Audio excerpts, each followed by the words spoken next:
Shyama, July 26 Perumbavoor പുല്ലുവഴിയിൽ ഒരു അപകടമുണ്ടാകുന്നു. ആ അപകടത്തിൽ 2 ചെറുപ്പക്കാർ മരിച്ചു.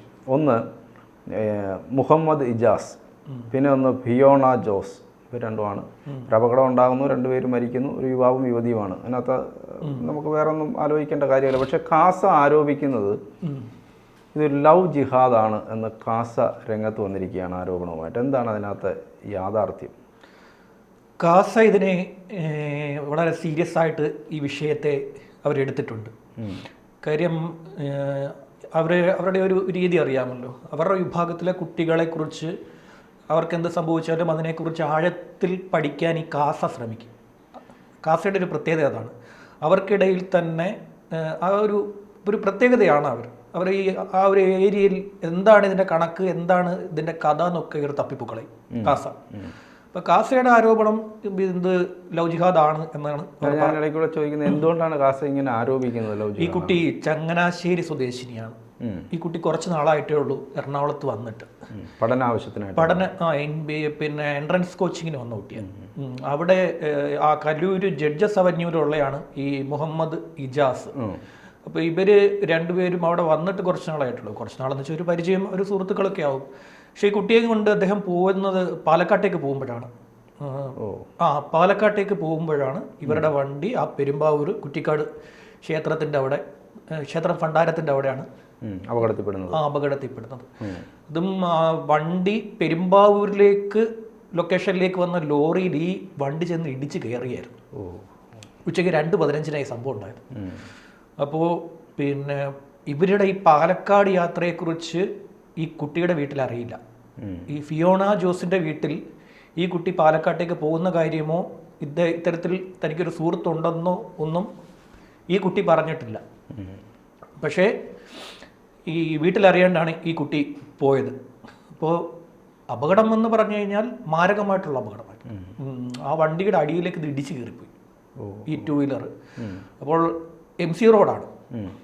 പിന്നെ MC റോഡിൽ അത്തരത്തിലൊരു വലിയ ലോറി വരുന്നത് ഈ മുഹമ്മദ് ഇജാസിൻ്റെ ശ്രദ്ധയിൽ എന്തുകൊണ്ട് പെട്ടില്ല എന്നുള്ളത് വലിയൊരു ചോദ്യചിഹ്നമാണ്.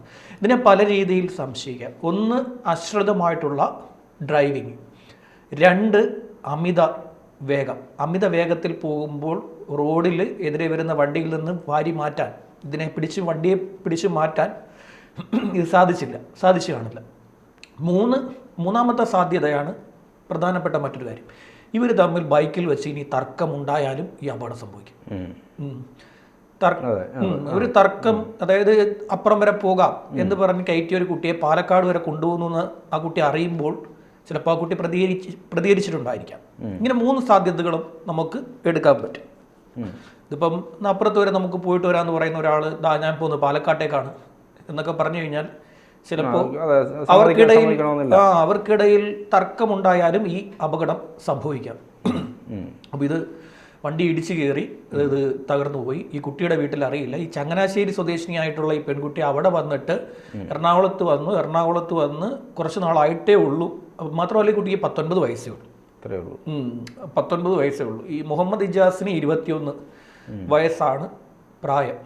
ഇപ്പം നമ്മൾ ഈ ആലോചിക്കുന്ന ഒരു പ്രധാനപ്പെട്ട കാര്യം, ഈ റോഡിൽ ഈ വണ്ടികളിങ്ങനെ പായുന്നത്, ഈ കുട്ടികൾ ഇങ്ങനെ ഒരുമിച്ച് പോകുന്ന, അവർ ഒരുമിച്ച് സഞ്ചരിക്കുന്നതിനോ സൗഹൃദം പുലർത്തുന്നതിനോ ഒന്നും ഒരു തെറ്റുമില്ല. 2 കാര്യങ്ങൾ ഉണ്ട്. 1, പ്രണയിച്ച് ചതിക്കാൻ പാടില്ല. 2, ഈ പറയുന്ന പോലെ ഒരു പെൺകുട്ടി ബൈക്കിന് പുറകിലിരിക്കുമ്പോൾ ഈ അമിത വേഗം എങ്ങനെയാണ് ഇവർക്കുണ്ടാകുന്നത്? ഇവർ അമിത വേഗത്തിലാണ് ഒട്ടുമിക്കവരും സഞ്ചരിക്കുന്നത്. കുട്ടികൾ ശ്രദ്ധിച്ചാൽ മതി. പിന്നെ ഒന്ന് KTM-ൻ്റെ ഒരു വണ്ടിയാണ്. KTM-ൻ്റെ വണ്ടിക്ക് ഭാരമില്ല. പക്ഷേ വണ്ടി നല്ല സ്പീഡിൽ പോവുകയും ചെയ്യും. അതിൻ്റെ പിന്നെ ക്യൂബിക് കപ്പാസിറ്റി ആ രീതിയിലാണ്. ചെറുപ്പക്കാരെല്ലാം നല്ല വേഗത്തിലാണല്ലോ വണ്ടി. ചെറുപ്പക്കാരെല്ലാം വേഗത്തിലാണ്. അല്ല, ഈ കുട്ടികൾ പുറകിൽ ഇരിക്കുമ്പോഴാണ് ഇവർ കൂടുതൽ പേരും ഈ അമിത വേഗത്തിൽ വണ്ടി ഓടിച്ച് കൊണ്ടുപോകുന്നത്. ഇപ്പം സംഭവിച്ചിരിക്കുന്ന ഒരു കാര്യം, രണ്ട് കുടുംബത്തിനും ആളില്ലാണ്ടായല്ലോ. അതെ. ആ പയ്യൻ അപ്പോൾ തന്നെ മരിച്ചു. അവൻ ഓടിച്ചിരുന്നത് അവനായതുകൊണ്ട് ഡയറക്റ്റ് എന്നുള്ള ഇടിയും കൂടെ ആണല്ലോ, അപ്പം തന്നെ മരണപ്പെട്ടു. പിന്നെ ഈ പെൺകുട്ടി പിന്നെ അവിടുന്ന് ഹോസ്പിറ്റലിലേക്ക് കൊണ്ടുപോകുന്ന വഴിയാണ് മരിക്കുന്നത്. ഇങ്ങനെ ഒരുപാട് അപകടങ്ങൾ നടക്കുന്നുണ്ട്, അറിയോ? ഒരുപാട് അപകടങ്ങൾ ഈ കുട്ടികൾ, പ്രത്യേകിച്ച് ഇതിപ്പോൾ എറണാകുളത്താണ് സംഭവിച്ചുകൊണ്ടിരിക്കുന്നത്. എറണാകുളത്ത് പഠിക്കുവാൻ വേണ്ടി വരുന്ന കുട്ടികൾ പിന്നെ വീട്ടിലറിയാതെ, ഇത്തരത്തിലുള്ള ചെറിയ കുട്ടികളാണ്, ഇതുപോലെ ബൈക്കുകളിൽ കയറിപ്പോയി, ബൈക്കിലോ കാറിലോ ഒക്കെ പോയി ഈ വാഹനം പോയി അപകടത്തിൽപ്പെടുമ്പോഴാണ് വീട്ടുകാരി ഇതറിയുന്നത്. ഞാൻ തന്നെ എറണാകുളത്തിരുന്നപ്പോൾ എത്രയോ വാർത്ത ചെയ്തിരിക്കുന്നു, എത്രയോ വാർത്തകൾ.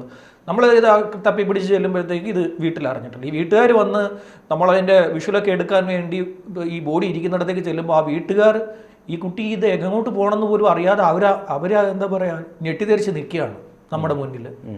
അപ്പോൾ കാസ ഇതിനെ സീരിയസ് ആയിട്ട് എടുക്കുകയും കാസ അവിടെ കേന്ദ്രീകരിച്ചുകൊണ്ട്, എറണാകുളം കേന്ദ്രീകരിച്ചുകൊണ്ട് ഇത്തരത്തിൽ ഒരു വലിയ ഗ്രൂപ്പ് പ്രവർത്തിക്കുന്നുണ്ടെന്നൊക്കെയുള്ള ആരോപണങ്ങളൊക്കെ അവർ ഉന്നയിക്കുന്നുണ്ട്. പക്ഷേ നമുക്കിത് ലവ് ജിഹാദ് എന്നൊന്നും നമുക്ക് പറയാൻ സാധിക്കില്ല. കാരണം സുപ്രീം കോടതി പോലും ഇവിടെ ലവ് ജിഹാദ് ഇല്ല എന്ന് പറഞ്ഞ പിന്നെ ഒരു സ്ഥലമാണ് നമ്മുടേത്. അപ്പോൾ പക്ഷേ ഇവർ ഉറപ്പിച്ച് പറയുകയാണ്, കാസ അവരുടെ കുട്ടികളെ സംബന്ധിച്ച് അവർക്ക് നേരത്തെ സൂചിപ്പിച്ച പോലെ തന്നെ കാസയ്ക്ക് കൃത്യമായ ഉത്തരവാദിത്വം ആ സംഘടനയ്ക്കുണ്ട്. അവരുടെ രീതിയിലാണ് അവർ പ്രവർത്തിച്ച് പോകുന്നത്. ഇപ്പോൾ ചിലർ അവരുടെ തീവ്രമായിട്ടുള്ള നിലപാടുകളെ ശക്തമായി എതിർക്കുന്നവരുമുണ്ട്, അതേസമയം ഇവർ ചെയ്യുന്നത് ശരിയാണെന്ന് പറയുന്നവരുമുണ്ട്. അപ്പോൾ പല വിഷയങ്ങളിലും കാസ ഇടപെട്ടിട്ടുണ്ട്. ഈ പാലാ ബിഷപ്പിന്റെ ആസ്ഥാനത്തേക്ക് മാർച്ച് നടത്തിയത് ഓർമ്മയുണ്ടോ?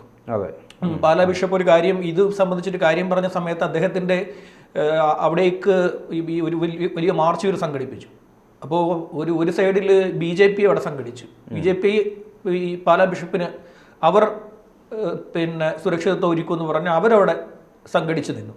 ഇപ്പുറത്ത് കാസയും ആ വിഷയത്തിൽ സീരിയസ് ആയിട്ട് ഇടപെട്ടു.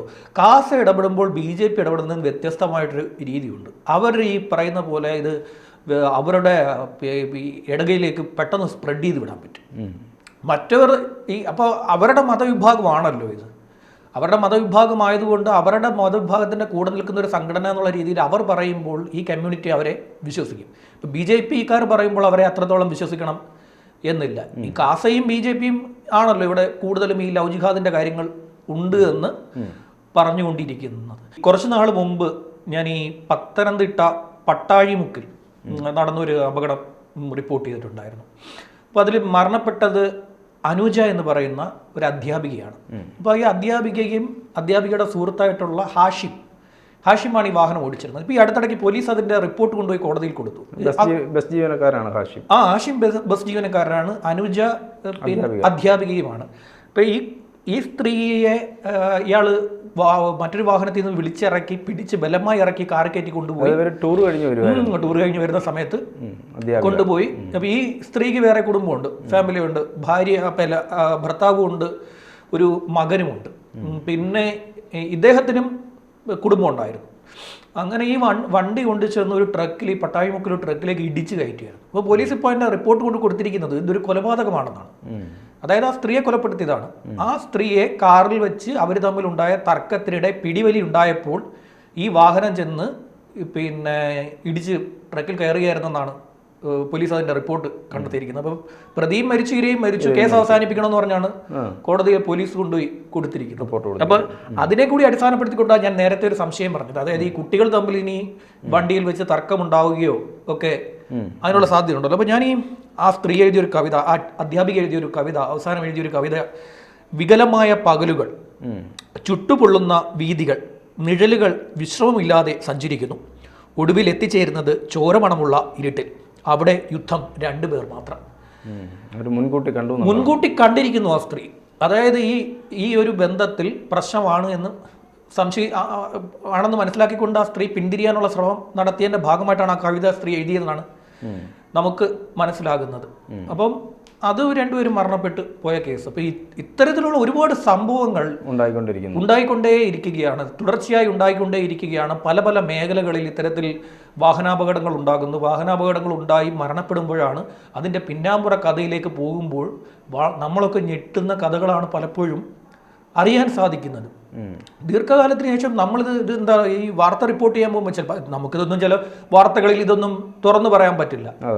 അതായത് ഒരു മഞ്ഞ രീതി ആവുമല്ലോ, നമ്മളതിൻ്റെ പിന്നാമ്പുറത്തിലേക്കൊക്കെ പോയി നമ്മളറിയുന്ന കഥകൾ കേട്ട് പറയുമ്പോൾ പിന്നെ നമ്മളത് പറയുമ്പോൾ ഇതാണ് സംഭവിക്കുന്നത്.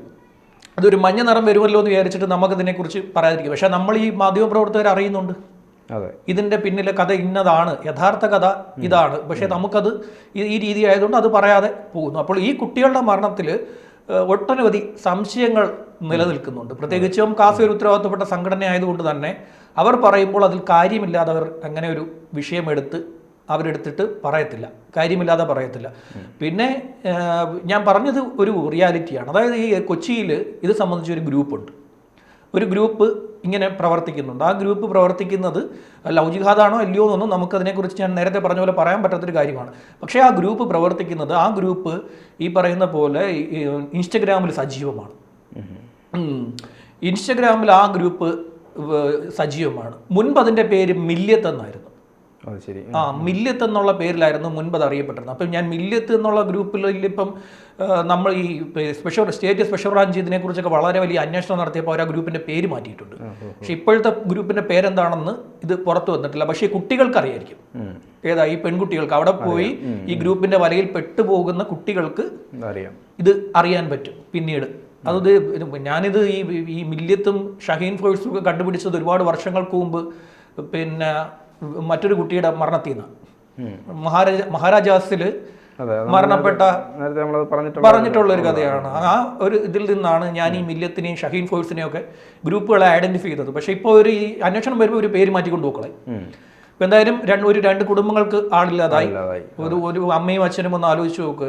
ഒരു വീട്ടിലിരിക്കുന്ന അമ്മയും അച്ഛനും പെട്ടെന്ന് മകൾ ഇതുപോലെ മരണപ്പെട്ടു, വാഹനാപകടത്തിലാണ് മരണപ്പെട്ടത്. അതും പെരുമ്പാവൂർ വഴി, പിന്നെ പെരുമ്പാവൂർ റൂട്ടിലാണ് വാഹനാപകടത്തിൽപ്പെട്ടത്. പാലക്കാട്ടേക്കുള്ള പോകാനുള്ള യാത്രയായിരുന്നു എന്നൊക്കെ ഒരു വീട്ടുകാരറിയുമ്പോൾ ആ അച്ഛനും അമ്മയും അവിടെ ഇരുന്ന് അനുഭവിക്കുന്ന മാനസിക ബുദ്ധിമുട്ട് എത്രത്തോളം ആയിരിക്കുമെന്ന് ഈ കുട്ടികൾ കൂടി ആലോചിക്കണം.